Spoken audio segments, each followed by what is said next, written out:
할렐루야. 7월 넷째 주 주일 주님 앞에 나와 예배하는 모든 예배자 한 분 한 분 진심으로 환영하고 축복합니다. 오늘도 주님을 예배하며 나아갈 때에 우리가 하나님 앞에 거룩한 욕심을 드리며 거룩한 예배자 되어지기를 소망합니다. 우리가 그 마음을 담아 이 시간 함께 자리에 일어나셔서 우리 주님께서 가르쳐 주신 기도하심으로 주일 예배 하나님께 온전히 올려드리도록 하겠습니다. 하늘에 계신 우리 아버지여, 이름이 거룩히 여김을 받으시오며 나라가 임하시오며 뜻이 하늘에서 이루어진 것 같이 땅에서도 이루어지이다. 오늘 우리에게 일용할 양식을 주시옵고 우리가 우리에게 죄 지은 자를 사하여 준 것 같이 우리 죄를 사하여 주시옵고 우리를 시험에 들게 하지 마시옵고 다만 악에서 구하시옵소서. 나라와 권세와 영광이 아버지께 영원히 있사옵나이다. 아멘. 우리를 교회로 삼아주시고 교회로 살게 하시는 주님을 높이며 성령께 이끌리는 교회 함께 찬양하시겠습니다.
함께 자리에 앉으셔서 기도하실 때에 이 시간 우리를 대표해서 이은혜 집사님 기도해 주시겠습니다.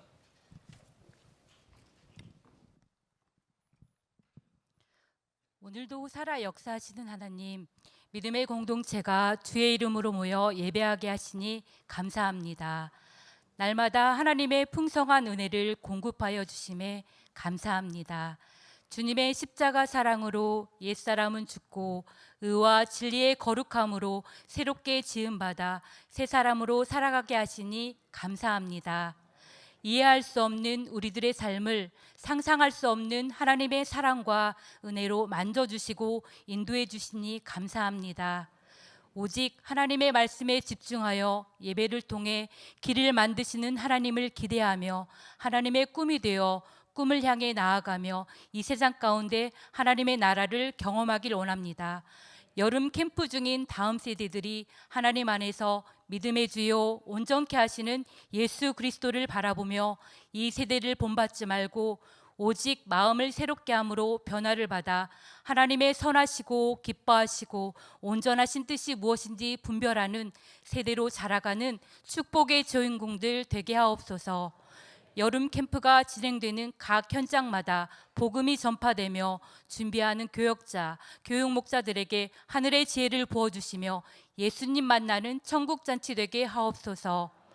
말씀 선포하시는 대표 목사님 위에 성령의 권능으로 충만함을 더하여 주시고 예배를 섬기는 모든 손길과 마음 위에 하나님의 사랑과 위로와 기쁨을 부어주시며 이 시간 오직 살아 역사하시는 하나님만 높이는 예배되게 하옵소서.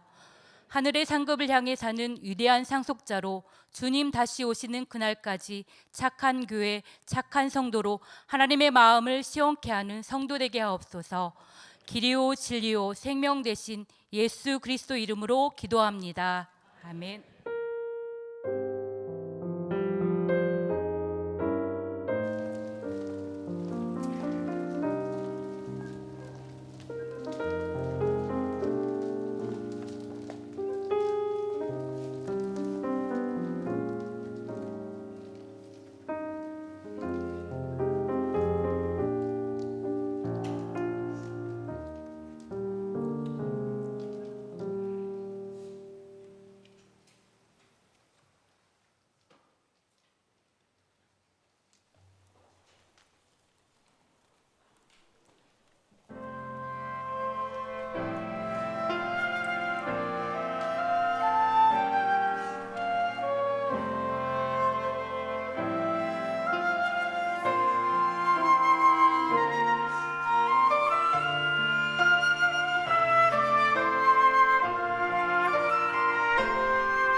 변하지 않는 사랑으로 흔들리는 우리를 붙드시는 주님, 우리가 그 주님을 높이며 우리 함께 찬양하며 나아가겠습니다.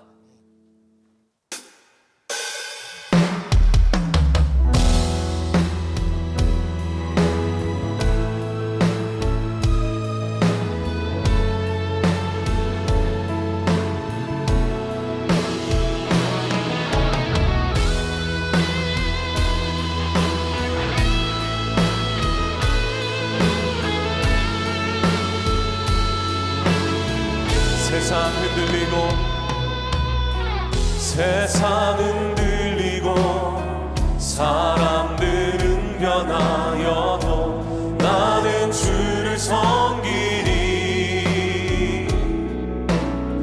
주님의 사랑은 영원히 변하지 않네. 나는 주를 신뢰. 한 번 더. 세상 흔들리고 세상 흔들리고 사람들은 변하여도 나는 주를 섬기리. 주님의 사랑은 영원히 변하지 않네. 나는 주를 신뢰해.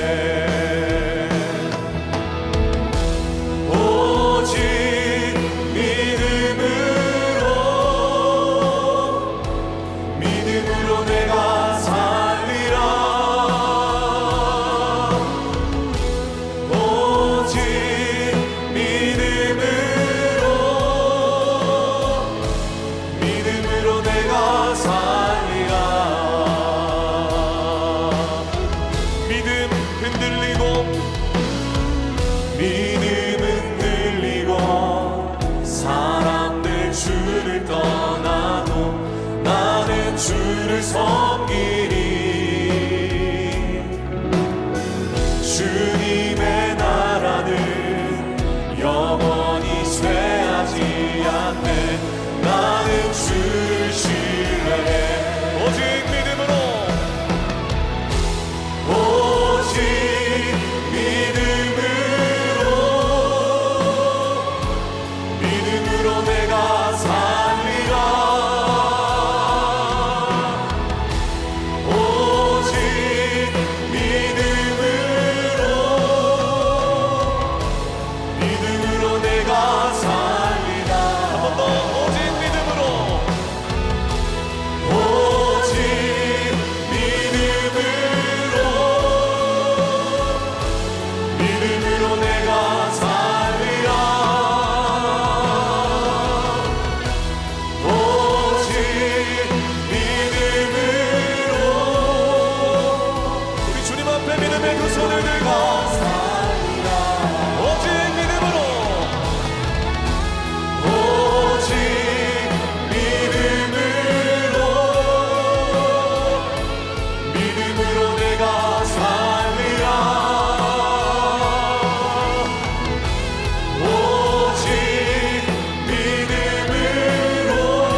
그 주님을 예배하며 주님만 찬양합니다. 믿음으로 주님만 바라봅니다. 할렐루야.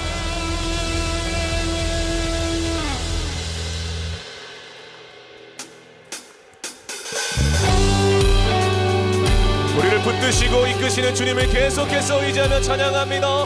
고난 내 영혼 편히 쉴 곳과 풍랑이 너도 안전한 폭풍까지도 다스리시는 주의 영원한 파르지에 세상 친구들 나를 버려도 예수는 함께 동행함으로 주의 은혜가 충만하리니 주의 영원한 파르지에 주의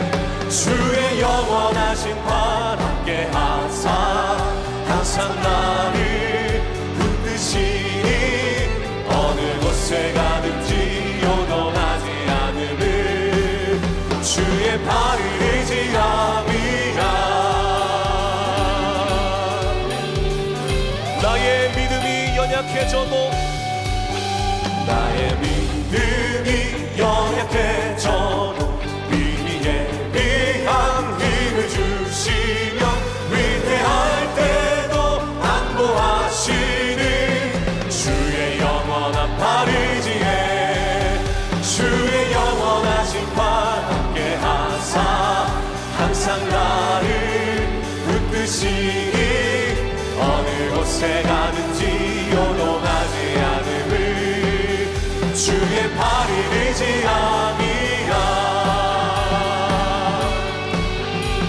4절입니다. 능치 못한 것 주께 없으니 나의 일생을 주께 맡기며 나의 모든 짐 대신 지신 주의 영원한 팔 의지에 할렐루야. 주의 영원하신 팔 함께 하사 항상 나를 붙드시니 어느 곳에 가든지 요동하지 않음을 주의 팔을 의지하 밝은 목소리로 주의 영원하신 팔 함께 하사 항상 나를 붙드시니 어느 곳에 가든지 요동하지 않음을 주의 팔을 의지하 주의 영원하신 팔 함께 하사 우리를 붙드시는 주님. 어느 곳에 가든지 요동하지 않음을 주의 팔을 의지하며 어느 곳에 가든지 요동하지 않음을 주의 팔을 의지함이라. 우리에게 참된 평안을 주시는 주님, 구원의 손으로 우리와 함께 하시는 주님, 그 주님을 찬양합니다. 할렐루야.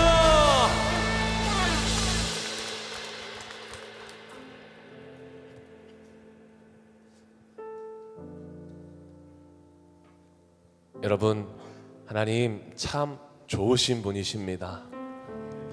그 좋으신 주님, 우리를 이끄시는 주님 앞에 우리가 다시 한번 마음을 들여 고백하며 나아가겠습니다.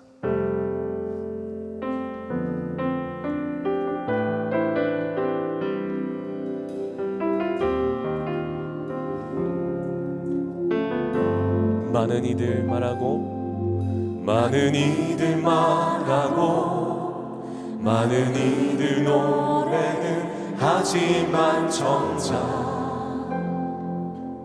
가진 않는 길 두려운 생각보다 많이 힘들고 험한 길보단 그저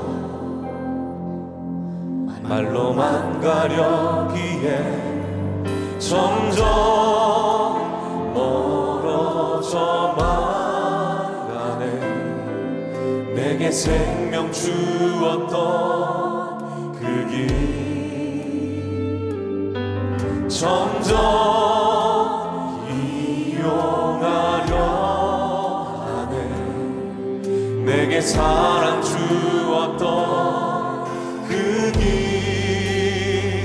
다시 복음 앞에 내 영혼 선에 주님 만나 그때 나 다시 돌아가 주님께 예배 드리며 다시 십자가의 길 걸으리. 한 번 더 많은 이들 말하고 많은 이들 말하고 많은 이들 노래는 하지만 정작 가진 않는 길 두려운 생각보다 많이 힘들고 험한 길보단 그저 말로만 가려기에 점점 멀어져만 가네. 내게 생명 주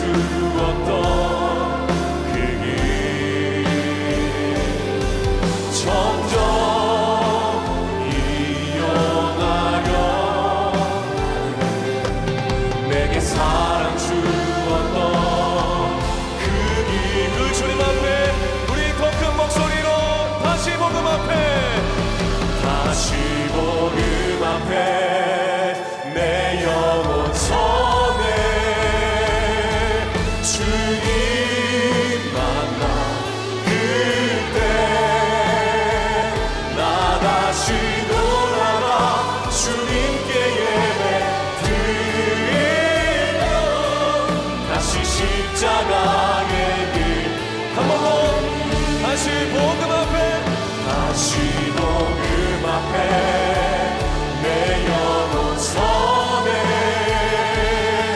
주님 만나 그때 나 다시 돌아가 주님께 예배 드리며 그래서 우리가 그 주님만을 의지하며 나아갑니다. 거친 파도 날 향해 와도 주와 함께 날아오르리 폭풍 가운데 나의 영혼 잠잠하게 한 번 더 우리 믿음의 두 손을 들고 거친 파도 날 향해 와도 주와 함께 날아오르리 폭풍 가운데 오늘 우리에게 주신 은혜 기대하며 우리 함께 기도하며 나아갑니다. 기도합니다. 거친 파도 날 향해 와도 주와 함께 날아오르리 폭풍 가운데 나의 영혼 잠잠하게 주를 보리라.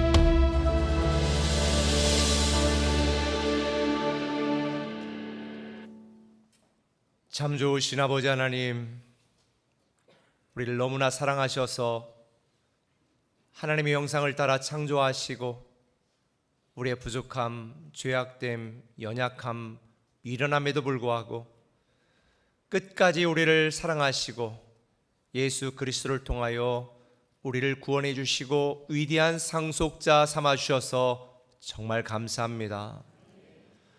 이 험난한 세상을 살아가는 동안 우리에게 눈물이 있고 상처가 있고 아픔이 있지만 그럼에도 불구하고 우리에게 믿음을 주셔서 믿음으로 다시 시작하고 다시 일어나고 다시 회복될 수 있게 하시니 감사합니다. 우리의 마음을 주님 앞에 다 내어놓습니다. 주님께서 이 시간 우리의 마음을 만져주시고 위로하시고 고쳐주시고 다시 주님 앞에 주님만 바라보는 믿음으로 시작할 수 있도록 은혜를 더하여 주옵소서. 오늘도 이 예배를 통해서 우리에게 주신 하나님의 은혜를 기대합니다. 경청의 말씀을 듣게 하시고 그 알미 우리의 삶으로 살아지게 하여 주옵소서. 예수님의 이름으로 기도합니다. 아멘. 할렐루야. 우리 옆분에게 이렇게 인사합시다. 잘 오셨습니다.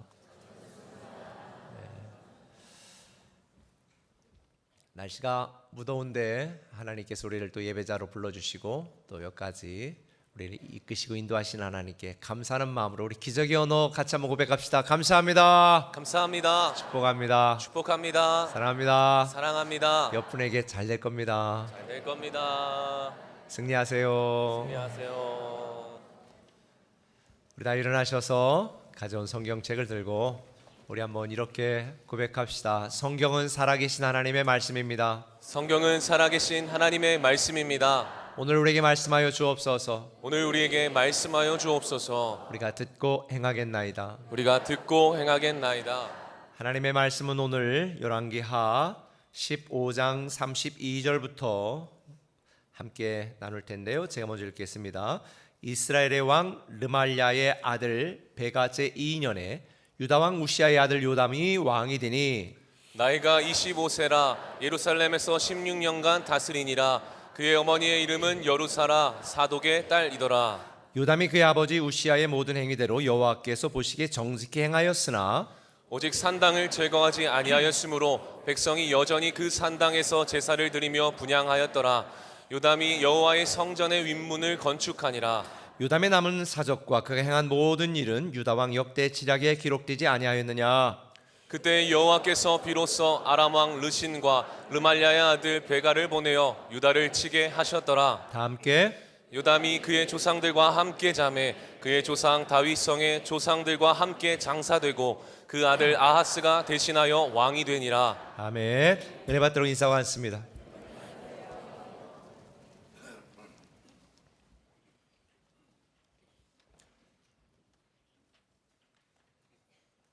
목사로 살아가려면 심장이 튼튼해야 될 것 같습니다. 왜냐하면 하루에도 한두 번씩 심장이 덜컹덜컹 하는 그런 경험들을 하거든요. 성도님들의 많은 상담과 또 기도 요청을 들을 때 정말 심장이 덜컥 내려앉는 것 같은 그런 당황스러운 순간도 있고 마음이 아플 때도 있고 어떻게 될지 고민이 될 때도 있습니다. 특별히 지금 시대는 초대교회 때처럼 교회 성도들이 다른 믿지 않는 사람들에게 칭찬을 받는 시대가 아니라 믿지 않는 사람들에게 비난과 비판을 받는 시대이기 때문에 그 교회를 섬기는 목회자로서 사실 참 마음이 불편할 때가 많습니다.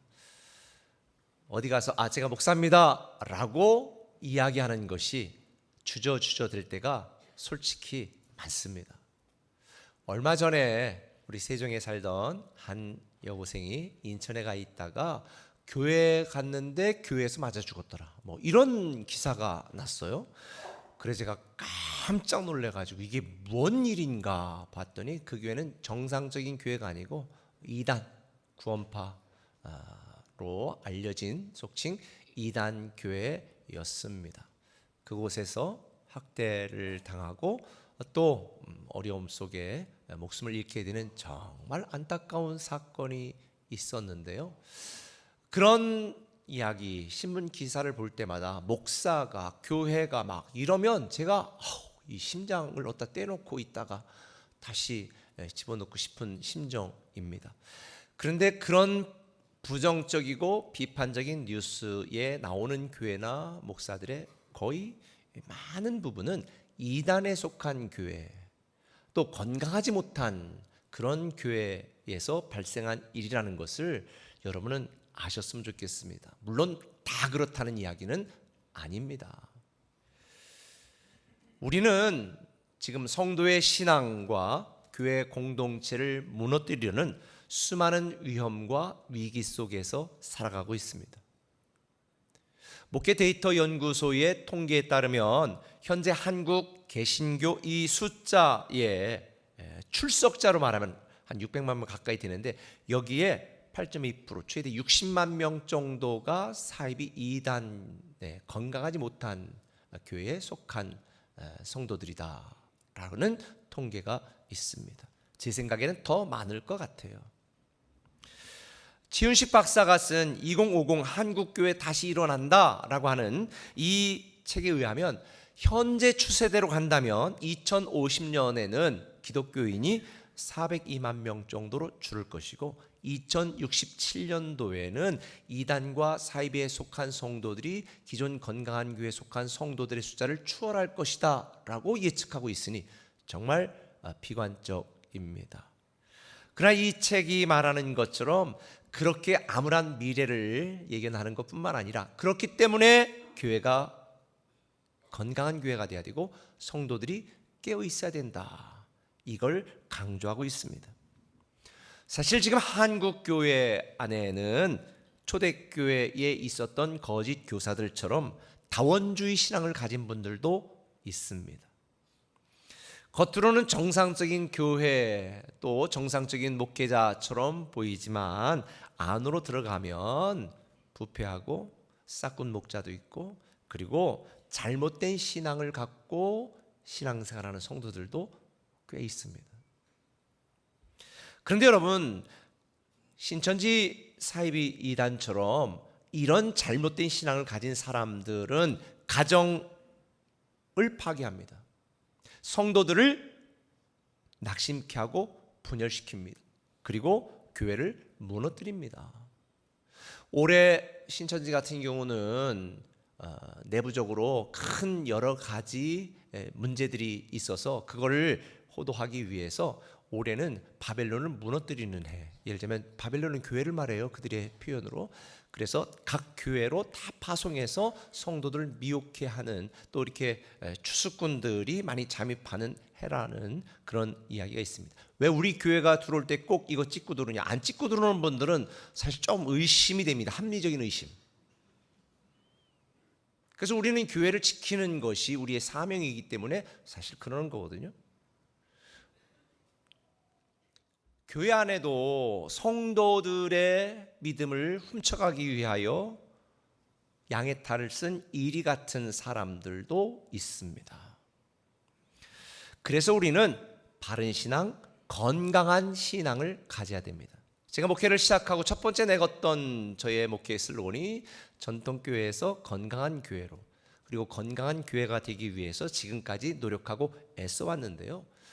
저는 우리 교회가 끝까지 이런 건강한 교회에 대한 정신과 철학과 내용을 계속 이어가기를 저는 기도하고 있습니다.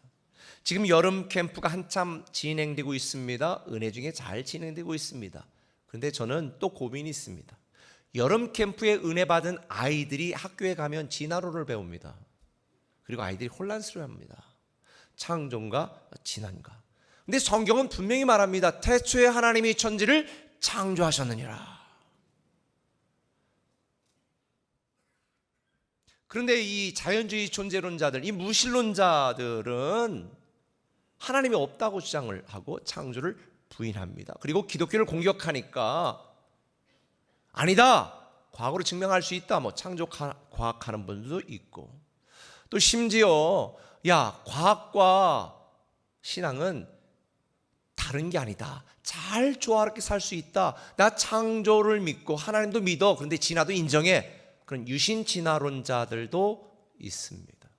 근데 저는 반기독교적인 사람들보다 오히려 진화와 창조를 동시에 인정하는 유신 진화론이 더 문제라고 생각합니다. 무에서 유를 창조할 수 있는 하나님의 능력을 인간의 과학의 수준과 인간의 지식 수준으로 끌어내리고 제한하는 오류가 있습니다. 하나님은 무엇이든지 할 수 있습니다. 무에서 유를 창조하실 수 있는 전지전능한 하나님이심을 믿는다면 그 무언들 못하겠습니까? 여러분들 중에도 진화는 내가 배웠는데 그 과학적 아니야? 과학이 얼마나 신뢰할 수 없는 일정한 부분이 있는지, 제가 그래서 제가 과학을 부인하는 건 아니에요. 과학이 우리 사회에 기여한 부분들이 얼마나 많은지 몰라요. 그런데 이 창조신앙과 진화에 대해서, 과학에 대한 이런 부분에 성도들에게 특강을 좀 해야 되겠다라고 지금 열심히 준비하고 있습니다. 우리 교회에 각종 분야의 이 자연과학, 사회과학, 과학의 이제 응용과학 뭐 이렇게 몇 가지 종류가 있잖아요. 거기에 있는 전문가들에게 제가 검증도 좀 받고 논의해서 성도들과 함께 나누려고 그러는데요. 저는 진화와 창조는 동시에 믿을 수 없다. 그것은 오늘 본문에서 말하는 것처럼 산당도 인정하고 예루살렘 성전에서 예배도 드려도 된다라고 말하는 혼합주의 신앙입니다. 지금 우리가 살고 있는 시대는 이단이 판을 치고 진리가 조롱받고 혼합주의, 다원주의 신앙으로 성도들이 정말 헷갈리는 이 시대를 살아가고 있습니다. 이런 상황 속에서 우리가 건강한 신앙생활을 하려면 어떻게 될까? 첫 번째, 따라합시다. 좋은 믿음을 수용하라. 좋은 믿음을 수용하라. 오늘 본문에 보면 34절에 같이 읽습니다. 요담이 그의 아버지 우시아의 모든 행위대로 여호와께서 보시기에 정직히 행하였으나, 요담은 그의 아버지 우시아가 하나님을 섬겼던 좋은 모습을 보았습니다. 그리고 그의 믿음을 좋은 믿음만 수용했습니다. 그리고 하나님 보시기에 정직히 행했습니다. 이 요담의 어머니는 여루사라고 사독의 딸이다라고 되어 있는데, 사독은 그 유명한 제사장, 요즘 말로 하면 목사 딸입니다. 제사장의 딸이었습니다. 그래 믿음이 얼마나 좋았겠습니까? 뭐 요즘은 꼭 좋은 사람 다 좋은 건 아니에요. 요즘 목사 딸이라고 다 믿음이 좋은 건 아니에요. 근데 과거에는 거의 대부분 다 제사장의 자녀들은 어릴 때부터 철저한 훈련과 교육을 받았기 때문에 믿음이 있었고, 요담은 이 어머니의 좋은 믿음을 수용함으로 믿음으로 살게 된 거죠. 우리가 신앙생활 하려면 좋은 믿음을 수용해야 됩니다.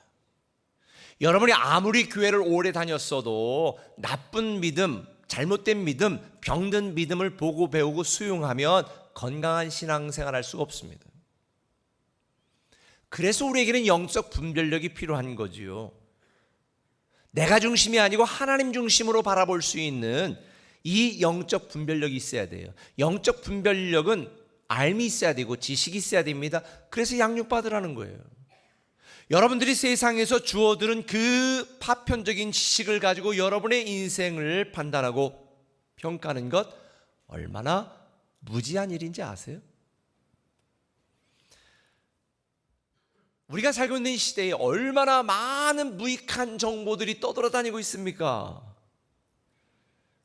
그런 세상적인 관점에서 내 인생을 바라보고 교회와 신앙을 생각하는 것은 정말 멍청한 짓입니다. 우리는 영적인 관점에서, 신앙적인 관점에서 인생을 바라봐야 됩니다. 영생의 관점에서 말씀을 기준으로 우리의 삶을 바라봐야 되는 거예요. 여러분이 보기에 좋아 보인다고 다 좋은 것이 아니고, 여러분이 보기에 괜찮다고 다 괜찮은 게 아니에요. 우리가 좋은 믿음을 수용해야 건강한 신앙생활 할 수 있고요. 이 좋은 믿음을 가져야 성경적인 가치관, 기독교적인 세계관을 갖고 세상을 볼 수 있는 눈이 열리는 거예요. 이것을 위해서 건강한 목자나 교수나 멘토나 선생님의 가르침을 배우고 따르는 건 너무 중요합니다.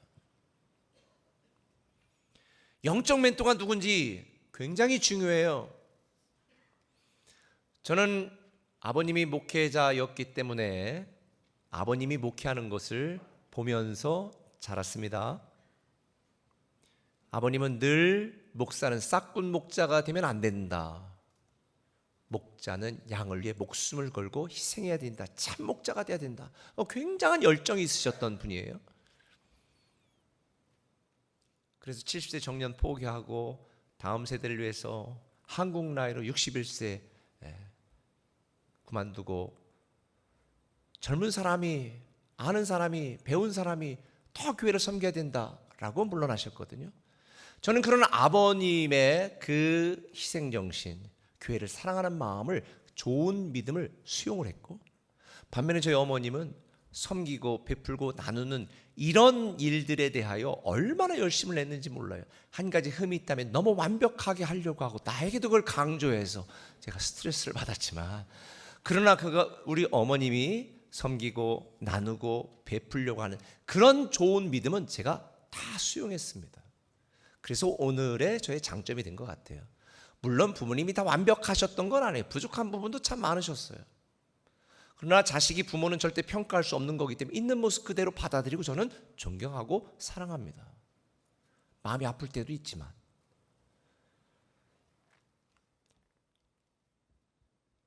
저는 여러분들도 좋은 믿음만 수용했으면 좋겠어요. 오늘 본문에 나오는 요담도 아버지 우시야 왕의 모습을 전부 수용한 게 아니에요. 좋은 믿음만 수용했습니다.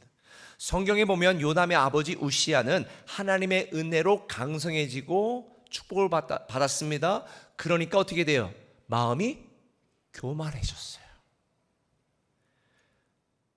잘 안 되고 힘들 때는 하나님 찾다가, 여러분들도 마찬가지네. 조금 잘 되고 먹고 살만하면 아이고 놀러 가야지, 캠핑 가야지, 여름 휴가.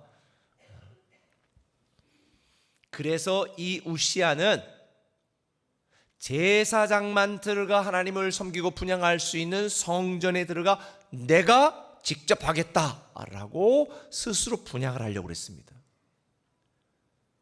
그러다가 나병에 걸렸습니다. 이때 장면을 성경은 이렇게 말합니다. 역대하 26장 16절. 그가 강성하여 침해 그의 마음이 교만하여 악을 행하여 그의 아버지 하나님 여호와께 범죄하되 곧 여호와의 성전에 들어가서 향단에 분향하려 한지라. 누가? 우시야가 강성해지니까 교만해서 직접 분향하라 했어. 그랬더니 19절에 우시야 제사장들 앞에서 그 이마에 뭐가 생겼다? 나병이 생겼다는 거예요. 요담은 이런 아버지 우시야 왕의 교만함과 변질된 믿음을 답습하지 않았습니다. 성경을 보면 요담은 평생 동안 아버지처럼 실수하지 않으려고 조심을 했습니다. 그게 어디에 나오냐면 그 역대하 27장 2절 그 다음에 요담에 대한 이야기가 소개됩니다. 요담이 그의 아버지 우시야의 모든 행위대로 여호와 보시기에 정직하게 행하였으나 어디에는 들어가지 아니하였고 성전에는 들어가지. 여호와의 성전에는 들어가지 아니하였고. 여러분, 요담도 인간적으로 보면 충분히 내가 하나님 앞에 들어가 성전에 내가 예배하고 내가 주도하고 내가 뭔가 하겠다라고 하는 마음을 품을 수 있었을 것입니다. 그런데 왜 제가 이렇게 얘기했냐면 당시 이 북이스라엘 왕 베가는 아람 왕과 동맹을 맺고 연합군을 이끌고 계속 남유다 왕국을 침범하려고 위협하고 있었거든요. 지금 북한 애들 계속 미사일 쏘는 것처럼. 그러니까 이 요담도 막강한 아수르 왕에게 도움을 청하고 싶었을 것이고 하나님께 나아가 내가 직접 예배하고 싶은 유혹을 받을 수 있었을 거예요. 그런데 요담은 아버지의 좋은 믿음만 수용했고 변질된 모습은 받아들이지 않았습니다. 하나님만 신뢰했습니다. 하나님만 온전히 섬겼습니다. 하나님 말씀대로 따랐습니다. 결국 이렇게 좋은 믿음만 수용해 살았던 요담에게 하나님이 어떤 축복을 주셨는가? 역대하 27장 4절. 유다 산중에 성읍들을 건축하며 숲을 가운데 견고한 진영들과 망대를 건축하고 5절 암몬 자손의 왕과 더불어 싸워 그들을 이겼더니 6절 요담이 그의 하나님 여호와 앞에서 바른 길을 걸었으므로 점점 강하여져 갔더라. 할렐루야. 아버지 우시야 왕의 잘못된 모습은 배우지 않고 좋은 믿음만 수용해서 온전히 하나님만 섬기고 따랐던 이 요담, 하나님께서 점점 강하게 하셨더라. 나만 알고 물질적인 축복만 구하는 이기적인 믿음과 내가 중심이 되는 인본주의 신앙과 이런 나쁘고 잘못된 믿음을 배우지 마시고 하나님이 우리에게 주신 은사와 재능과 물질과 능력과 시간을 하나님과 교회를 위해 쓰임받고 사용하는 그런 좋은 믿음으로 살아가시기를 예수님의 이름으로 부탁을 드립니다. 성경은 분명히 말합니다. 요한사무서 1장 11절 사랑하는 자여 악한 것을 본받지 말고 선한 것을 본받으라. 저는 여러분들이 좋은 믿음을 수용하는 것 그런 믿음의 사람이 되었으면 좋겠습니다. 그런데 좋은 믿음을 수용하는 것을 넘어서 혹시 여러분 부모나 주변의 다른 사람들이 나쁜 믿음, 잘못된 믿음을 갖고 있다면 이것을 좋은 믿음으로 바꿔내는 그 영적인 실력이 여러분에게 있었으면 좋겠습니다. 제 표현대로 상처를 사명으로 바꾸는 거죠. 또 여러분이 좋은 믿음으로 바꿔내는 것도 중요하지만 더 중요한 것, 여러분의 좋은 믿음을 자녀들이 수용할 수 있도록 자녀들에게 좋은 믿음을 물려주는 것은 훨씬 더 중요합니다. 제가 지난번에 말씀드린 것처럼 여러분 정말 자녀들 사랑하시죠? 잘 됐으면 좋겠지요. 여름 캠프 가는 것보다 학원에 가서 더 열심히 공부했으면 좋겠죠. 그것은 좋은 믿음이 아니에요. 자녀에게 좋은 걸 물려주는 게 아니에요. 망하는 걸 물려주는 거고요. 인본주의 신앙을 물려주는 거고요. 나쁜 신앙을 물려주는 거예요. 제가 늘 얘기하지만 생계가 보장되지 않아도, 내게 어려움이 있어도, 내게 문제가 있어도 우리 하나님을 잘 섬기자, 이런 좋은 믿음을 자녀들이 물려받을 수 있다면 그 자녀는 반드시 점점 더 강해지고 성공하고 하나님의 축복을 누리게 되어 있는 줄 믿으시길 바랍니다. 그런데 자녀는 부모의 뒷모습을 보고 자라기 때문에 여러분이 말로만 하지 마시고 여러분의 삶으로 보여주는 거예요. 묵묵히 자녀가 때로 가기 싫다 그러면 화를 내면 알았어, 엄마는 가서 널 위해 기도하고 올게, 아빠는 오늘 예배 드릴게, 이런 모습을 보여주면 자녀들은 그때는 반항하는 것 같지만 언젠가 우리 부모님은 어려울 때 교회 가서 기도하셨어, 참 바쁘고 힘들 때도 예배에 빠지는 것을 두려워하셨어, 이런 좋은 믿음을 자녀들이 보고 배우게 되는 거예요. 삶으로 가르치는 거죠. 저는 여러분들이 좋은 믿음만 수용하고 잘못된 믿음과 나쁜 믿음은 다 배격하는 여러분이 되었으면 좋겠습니다. 그래서 혹시 여러분들이 교회 안에서도 무슨 문제가 있다, 조금 여러분의 불만이 있다, 자녀들 앞에서는 절대 얘기하지 마세요. 자녀들의 영혼을 파괴하는 거예요. 그냥 혼자 고민하고 혼자 화장실 가서 혼자 얘기해요. 자녀들 앞에서 목사님이 어떻고 우리 교회가 어떻고 막, 이거는 자녀들의 신앙과 영성을 파괴하는 거예요. 왜? 그런 말을 들으면 교회는 나쁜 곳이고 목사는 나쁜 놈이고 교회 집사들은 나쁜 년이네, 이렇게 생각을 하면요, 아이들이 신앙생활에 얼마나 부정적인 생각을 가져요. 우리는 컸으니까 어른이니까 그걸 받아들일 수 있고 판단할 수 있지만 애들은 그걸 잘 몰라요. 제가 뒤에 요거 붙인 거는 취소입니다. 그런 거는 수용하지 마세요. 우리가 건강한 신앙생활 하려면 두 번째 한번 따라합시다. 편한 신앙을 거부하라. 편한 신앙을 거부하라. 뭐를 거부하라고요? 편한 신앙을 거부하세요. 34절에 보니까 요담이 그의 아버지 우시아의 모든 행위대로 여호와께서 보시기에 정직히 행하였으나 오직 뭐는 제거하지 않았다?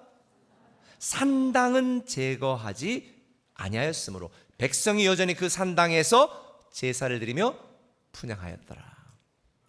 아버지의 모든 좋은 모습만, 좋은 믿음만 수용해 정직하게 행했던 요담이었지만 산당은 제거하지 않았습니다. 오직, 그러니까 다른 건 다 했는데 유일하게 산당만은 제거하지 않았다라고 말하는 거예요. 왜 산당을 제거하지 않았을까요? 굳이 산당까지? 굳이? 이런 생각이 들었을 거예요. 산당 정도는 우리가 우상을 섬기는 것도 아니고 하나님을 섬기는 거니까 이 정도는 문제되지 않을 거라는 생각에 방치한 거죠. 제가 아까 말했던 유신진화론,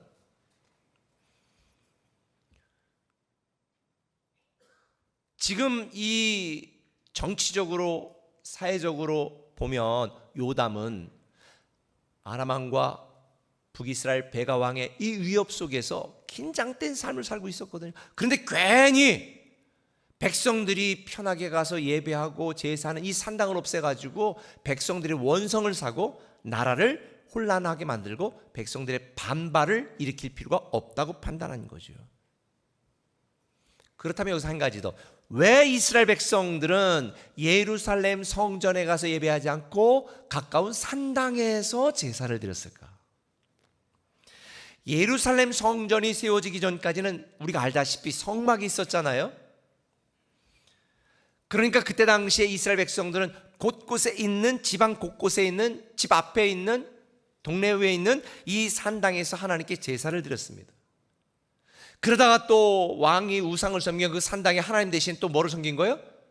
다른 이방신들을 놓고 또 이방신을 막 섬기기도 한 거예요. 그런데 신앙이 있었던 왕, 이 예루살렘 성전이 건축된 뒤에 산당을 철폐하기 노력했지만 백성들은 이게 불편했습니다.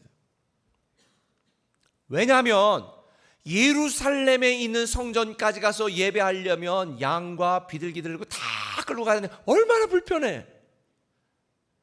뭐 우리도 뭐 비 오면은 교인이 안 오는 분이 확 많아져. 불편하니까 우산 쓰고 아예 그냥 오늘 온라인으로 드려.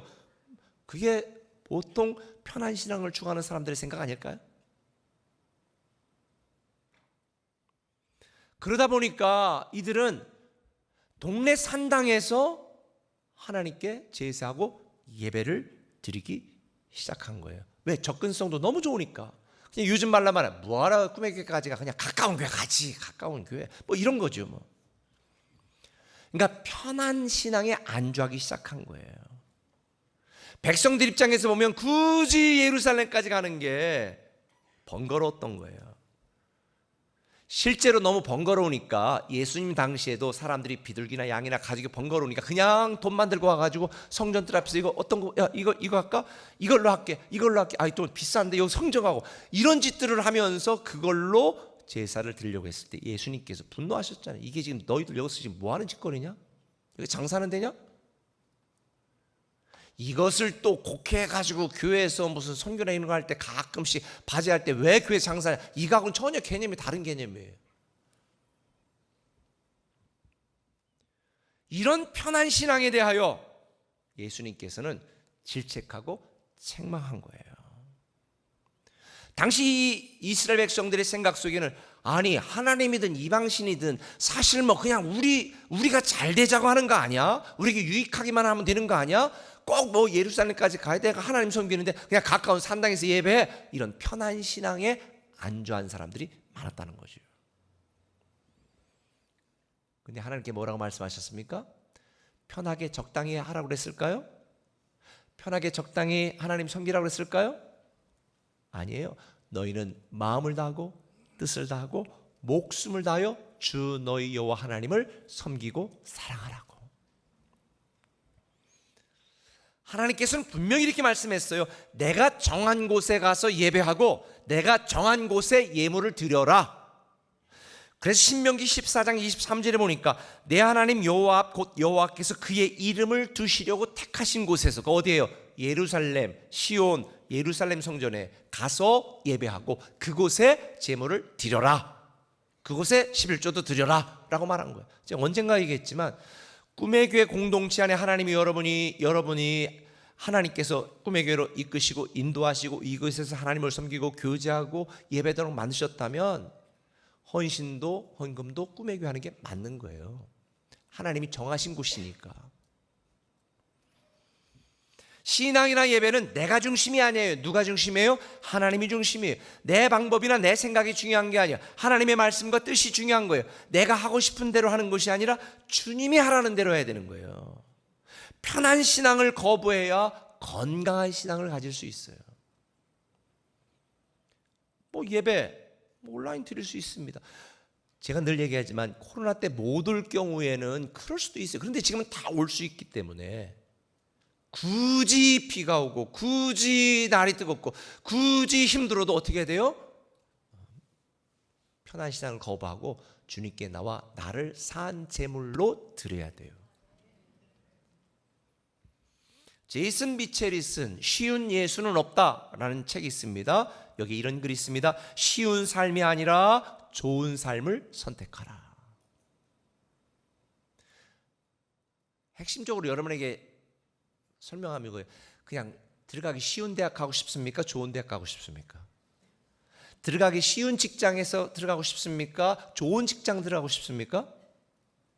근데 왜 교회는 편한 교회 같고 좋은 교회 가려고 하지 않지요? 이게 문제인 거예요. 내가 불편해도 주님이 말씀하신 신앙으로 살아야 됩니다. 내가 하기 싫어도 주님이 명하신 대로 살아가야 됩니다. 내가 인정할 수 없어도 전능하신 하나님을 믿고 따라야 돼요. 적당한 믿음, 편한 신앙의 유혹을 거부하세요. 여러분의 상황과 환경을 초월하여 타협하지 마시고 정말 목숨 걸고 믿음을 지키는 이 불편한 믿음을 선택해야 됩니다. 편한 신앙을 거부한다는 의미는 불편한 믿음을 선택한다는 의미예요. 그래야 건강한 신앙생활을 할 수 있어요. 저는 우리 꿈의 교회만 건강하다고 지금 이야기하는 게 아니에요. 건강한 교회들이 참 많아요. 이번에도 한 집사님이 오셔가지고 여름 캠프 때 선생님으로 쫙 하시는데 보니까 저 동탄에서 오신대. 아유, 야, 정말 내가 어디 밤무대로 뛰어서 기름값이라도 좀 대드렸으면 좋겠다. 막 이런 생각도 들어. 저는 편한 신앙을 거부하고 정말 불편한 믿음을 감수하며 섬기는 그런 사람들은 하나님이 얼마나 기뻐하시고 보시기에 기특해 하실까라는 생각을 합니다. 성경에 보면 편한 신앙에 안주했던 여러 왕들과는 다르게 불편함을 무릅쓰고 온전한 믿음을 선택한 남유다의 왕들이 있었습니다. 대표적으로 여호사밧, 히스기야, 요시야, 이 세 왕입니다. 역대하 17장 3절에 보니까 여호와께서 여호사밧과 함께 하셨으니 그가 전심으로 여호와의 길을 걸어 산당들 뭐 했더라? 제거했더라. 역대하 32장 12절 히스기야가 여호와의 산당들과 제단들을 제거했다. 이방 산당에는 누구의 산당? 여호와의 산당. 그냥 가까이 가서 편하게 예배했던 이런 것들을 다 없애버렸다는 거예요. 왜? 하나님이 정한 곳 예루살렘을 예배해라 그랬으니까 가야지. 역대하 34장 1절 요시야가 그 산당들과 모든 것들을 어떻게 했다? 제거해버렸다. 그런데 지금 이 열왕기 상하를 우리가 계속 말씀을 나누면서 잘 보세요. 이 세 왕들의 시대의 특징은 이들이 왕으로 다스릴 때에 남유다의 위기가 해결되고 나라가 평안했다는 거예요. 지도자가 편한 신앙을 거부하고 불편한 믿음으로 살기로 결단하니까 성도들이, 백성들이 편안해졌다는 거예요. 저는 저 개인적으로도 굉장히 도전을 받습니다. 내가 불편하게 살고 내가 힘든 길을 선택하면 성도들이 편해진다. 근데 목사가 편해지려고 그러고 목사가 쉬운 길을 가려고 하면 성도들이 어려워진다. 전 이걸 여기서 다시 한번 깨달았어요. 가정적으로도 마찬가지예요. 부모님들이 힘들고 어렵게 신앙생활하면 자녀들이 편하지 마. 야, 우리 노세 젊어서 노세야 교회 갈 거 없다. 우리 나중에. 그리고 그렇게 부모님들이 편한 신앙으로 자녀를 양육하면 자녀들의 미래는 어려워진다.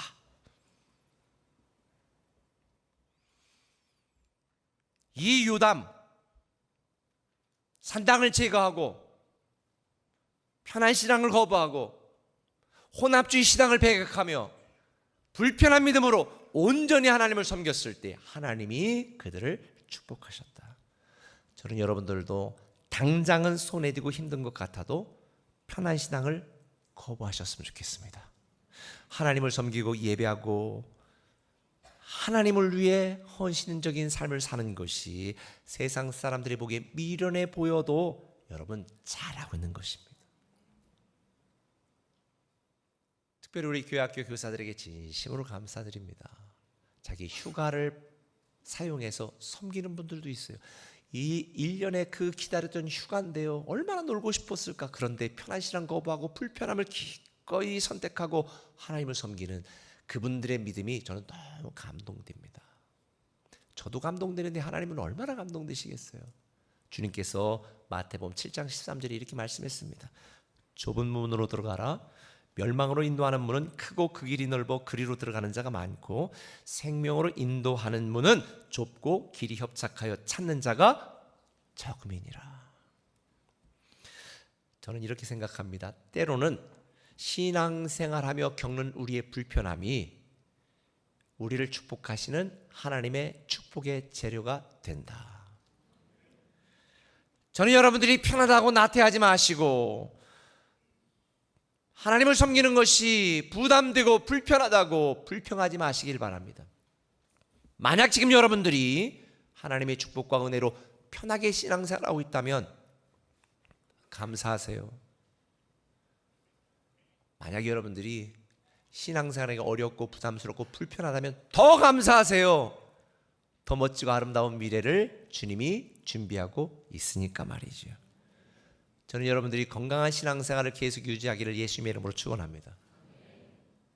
말씀 맺을게요. 우리는 지금 영적 전쟁을 하고 있습니다. 소위 말한 것처럼 각종 거짓 교사들이 교회 안에서도 성도를 노리고 세상에서는 여러분들을 조롱하고 힘들게 하고 비판합니다. 이럴 때일수록 우리는 영적으로 깨어있고 정신 바짝 차려야 됩니다. 하나님을 믿지 않고 교회를 비방하며 자기 배만 위하는 그러한 교만한 세상 사람들, 그런 혼합주의자들, 그들과 함께 절망과 죽음의 바벨탑을 쌓지 마세요. 우리는 세상에 속한 자가 아니라 하나님께 속한 자입니다. 요한일서 4장 5절은 말합니다. 그들은 세상에 속한 거로 세상에 속한 말을 한다. 진화가 맞다. 그게 과학이다. 세상 그들 말을 듣느니라. 그러나 우리는 누구에게 속했어요? 하나님께 속하였으니 하나님을 아는 자는 우리의 말을 듣고 하나님의 말을 듣는 거예요. 저는 여러분이 세상 풍조를 따르지 않고 예수님을 따르는 예수님의 제자가 되었으면 좋겠습니다. 오늘 많은 성도들이 입술로는 주여 주여 하면서 주님을 주님으로 인정하지 않습니다. 심지어 어떤 성도들은 베드로처럼 주님 그러면 안 돼요. 주님을 가르칩니다. 오늘날의 교회 안에도 있습니다. 목사 그렇게 하면 안 된다고 가르치는 분들도 계세요.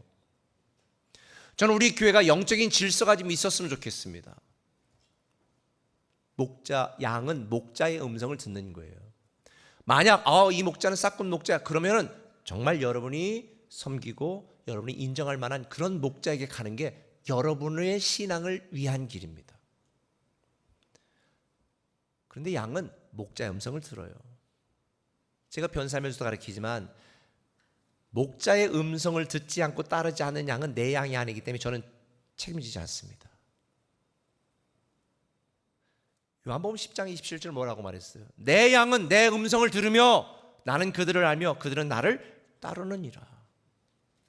우리 꿈의 교회에서 수많은 목자들도 있고 목사도 있고 수많은 교사들도 있습니다.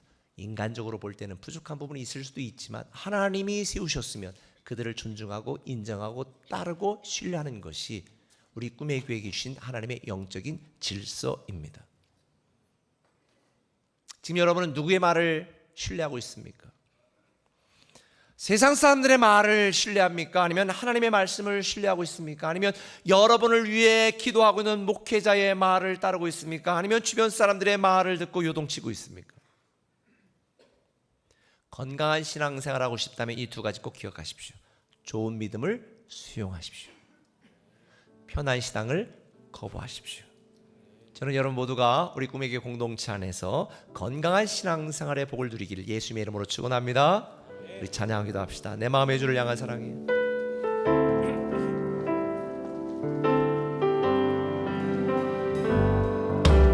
내 마음의 주를 향한 사랑이 나의 말엔 주가 주신 진리로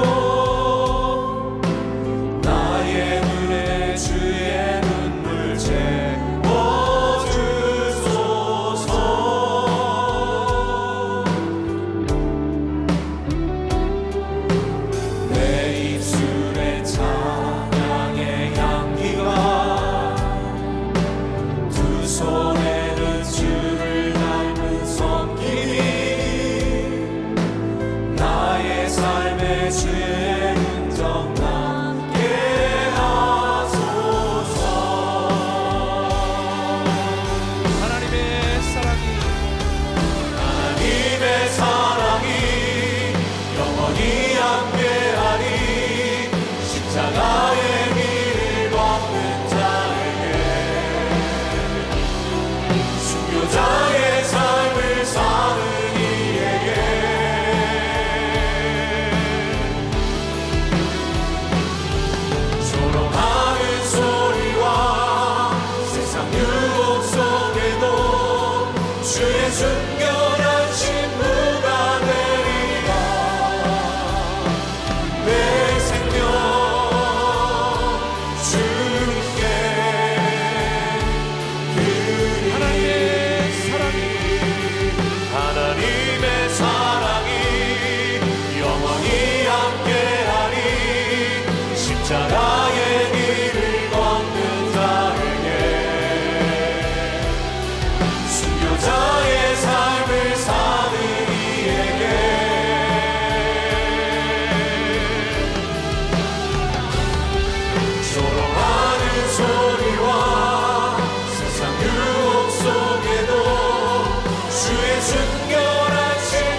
우리가 걷는 이 길이 쉬운 길은 아닙니다.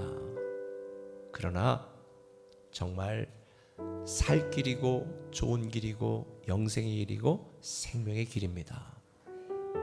신앙생활을 하기 위해서 힘들고 어렵고 부담스러운 상황 속에서 주님을 믿는 여러분들을 축복하고 위로합니다. 하나님이 오늘 여러분이 주님을 섬기기 위해 애쓰는 모든 것들 다 아십니다.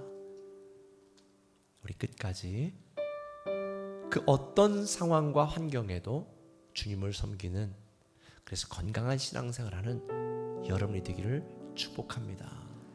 우리 시간 그런 마음을 결단하고 제가 그런 여러분을 위해서 기도합니다. 오 주님, 오늘 이 시간도 참 힘들고 어려운 중에,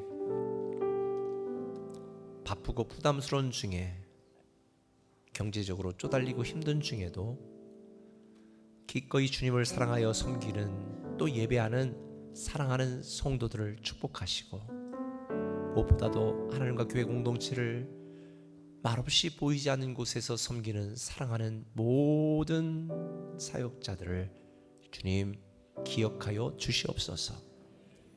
오늘 우리가 눈물로 심지만 기쁨으로 단을 거두게 될 줄 믿습니다. 특별히 이 악하고 폐악한 시대에서 살아가는 우리 다음 세대 자녀들, 세상의 모든 풍조에 유동치 않고 창조신앙으로, 건강한 신앙으로 하나님을 높이는 글로벌 리더가 될 수 있도록 주님 그들을 지키시고 그들과 함께하여 주옵소서.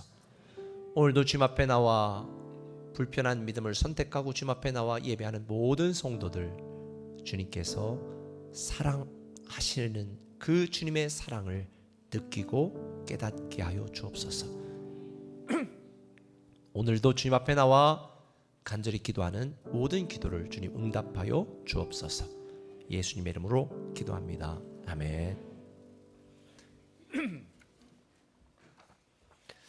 우리 생명의 삶 8월로 출간되었으니까 꼭 오늘 지정된 장소에서 가져가셔야 8월 달부터 굿모닝 RT합니다.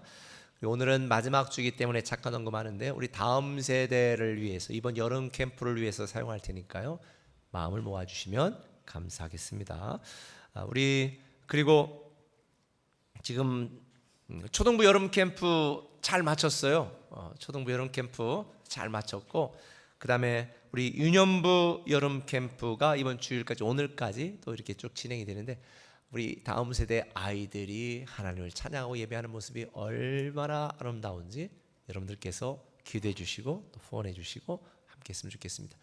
저도 제가 이렇게 전도도 하려고 했던 분의 자녀가 중학생 또 초등학생이 있는데, 이번에 어렵게 꼭 한번 참석해 보겠다고 결정을 해서, 우리 세 친구는 세종에서는 반을 대주거든요. 그래서 나머지 반은 내가 되겠다고 그렇게 했는데, 어쨌든 우리 다음 세대에서도 이번 캠프를 통해 그들의 인생이 변화되는 체인지 포인트가 되었으면 좋겠다라는 생각을 합니다. 그리고 우리 목장과 그다음에 금요 기도회가 지금 자율로 진행되고 있습니다. 우리 주방사역팀 너무 애쓰셨는데, 특별히 우리 남자 집사님들이 많아요. 아유, 너무 사랑스러운데, 아무튼 이번에 3주 동안 쉬를 때에 잘 격려해 주셨으면 좋겠고요. 그리고 8월 첫 주 토요일 날 아침에 하는 해피타임 기도하는 기도회는 여러분의 해피한 마음을 위해서 쉬어갑니다. 저도 해피하기 위해서. 왜냐하면 모든 분들이 지금 여름 캠프에 집중하고 그래가지고요, 그렇게 할 수가 없어요. 그래서 해피타임 기대는 모두가 해피할 수 있도록 한번 쉬어가니까 그렇게 하라 주셨으면 좋겠고요. 그리고 꿈의 우리 성도님들, 기업 사업장 원하시는 분들은 꼭 그렇게 신청해 주셨으면 좋겠습니다. 제가 지난주는 3부 때 얘기했는데 2부 때는 얘기를 안 했어요. 우린 세계 최강입니다. 우리 피태관 집사님, 박상기 집사님께서 쓴 건데요, 이것도 작가상 받은 거예요. 대상 받은 거, 대상. 어른들이 읽는 장편소설이거든요. 읽으시고 또 주변에 선물하실 분들은 하시면 좋겠습니다. 우리 꿈의 교회에서 훌륭한 작가, 과학자, 의사, 전문가, 뭐 직장인, 막 공무원, 정치 막 엄청 나왔으면 좋겠어요. 그러면 우리 교회에서 하나님을 막 섬기고 아침에 기도를 시작하는 링컨 같은 대통령도 막 나왔으면 좋겠다. 요즘은 그런 생각도 막 합니다. 아무튼 그렇게 되기를 기대해 주시길 바랍니다. 다 일어나 찬양하고 예배 마치겠습니다.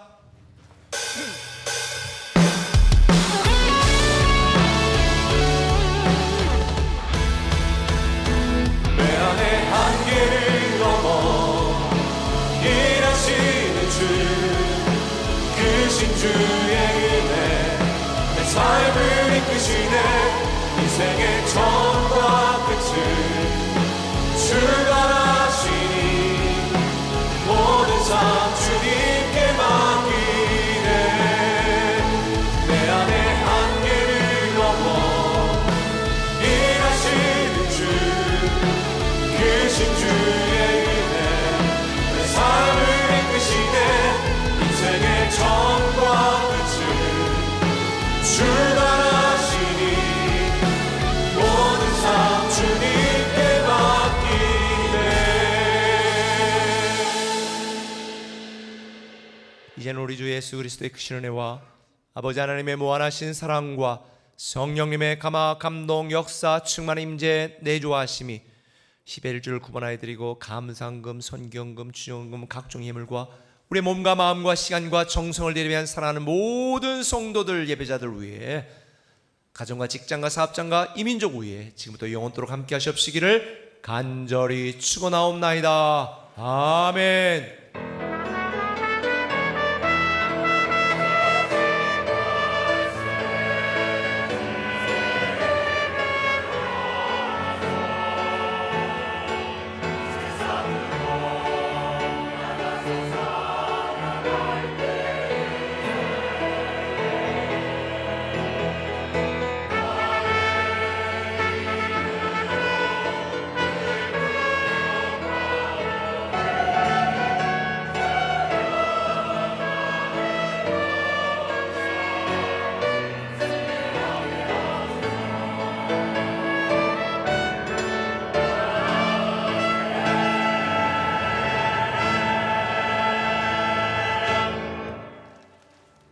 주님을 바라보